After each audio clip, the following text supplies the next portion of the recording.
Well, I'm taking home the importance of our fraternity and collegiality as bishops, that now and then it's important for us to come together and to share friendship, share ideas, pray together, and also just be there to listen to one another. But this particular one, being a Jubilee celebration, I think everything was done in the context of the Jubilee. IMBISA having completed now 50 years. So it was worth coming together to celebrate that milestone.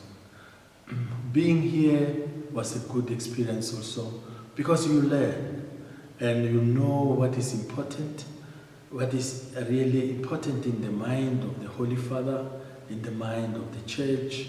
And here we learn that the whole issue of synodality is very, very important, and that we need to commit ourselves to synodality and do some implementation of synodality in our own dioceses, and encourage our people to understand what synodality is, because it is calling for some transformation in the Church, transformation in the Church structures, in the way of doing things. It was very good for us to talk about it again, and I could hear the bishops recommitting themselves to this path of synodality, aware of the fact that there could be some in the Church who are not happy with it, but at least IMBISA has given synodality as a way.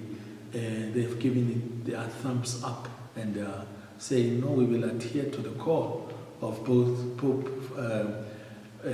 Pope Francis of good memory, and also our present Pope Leo, that they all support and encourage synodality. That's the path the Church will take. I think it will have to start maybe with our Justice and Peace Commissions, and maybe the Office of Migrants and Refugees coming together to look at our pastoral response to the reality of Zamas. And you know, once they come into a country like South Africa, they are immediately declared illegal, and they are also called criminal. We know that most of them are here because they are looking for a better life. Some of them were lured into this kind of work because of a promise for a job. So we have to consider all those things. And for us as Church, I think our response has to be always to be on the side of the law, to say, okay, let the law take its course. People have to be legal in the country. But once they are here, they have to also enjoy the protection of the law of the country. And they have to be registered somehow. They have to be acknowledged somehow. So we can, as Church, we can actually come up with ideas. In our conversation, in our dialogue with government, we can come up with ideas of how this matter can be handled. And our intervention previously with those who were trapped was to call for the government to save them, save lives. That is what that was our position. Save lives. All the other things can be dealt with.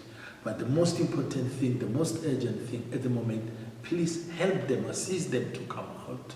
And once they are out, then you can give them to Home Affairs, send them back home, take them to the hospitals, and give them medical attention, but save them. And that was our appeal, and we were doing it from a moral, spiritual point of view.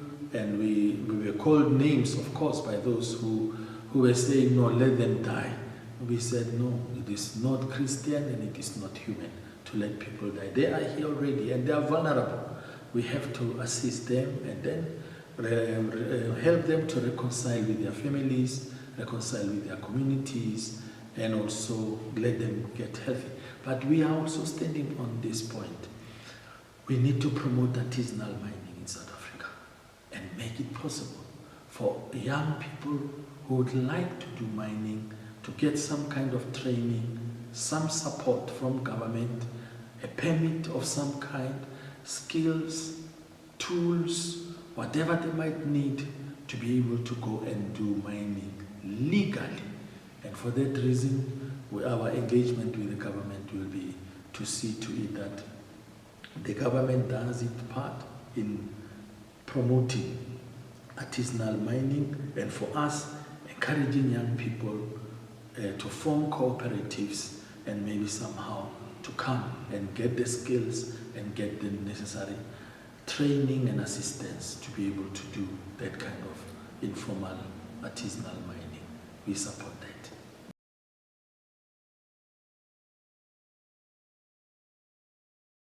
It was beautiful, it was well organized, full of joy, and of course people looked beautiful and colorful in their traditional attire, and of course their Synodality uniforms.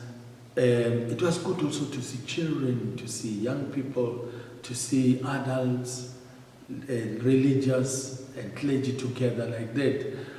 As bishops, we felt honored to participate in such a beautiful ceremony and beautiful messages from Bishop Raymond from Zimbabwe, really a powerful homily, and of course wonderful messages also from the nuncio, from the president of IMBISA, and all those people spoke well, and I was happy also with the generosity of the people, that a huge marquee that cost over 100,000 was donated by a Christian, saying, you don't have to pay for it, it is my way of saying thanks to God.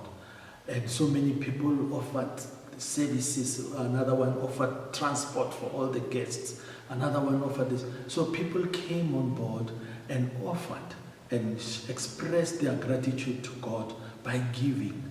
And I think this is the spirit that the church needs. We need to inculcate the spirit of giving. Yes, the Lord has blessed you. What do you say? How do you say thanks to God for his blessings? So let our Catholic brothers and sisters continue on this path. The church needs their support. The church will survive through the generosity of its people.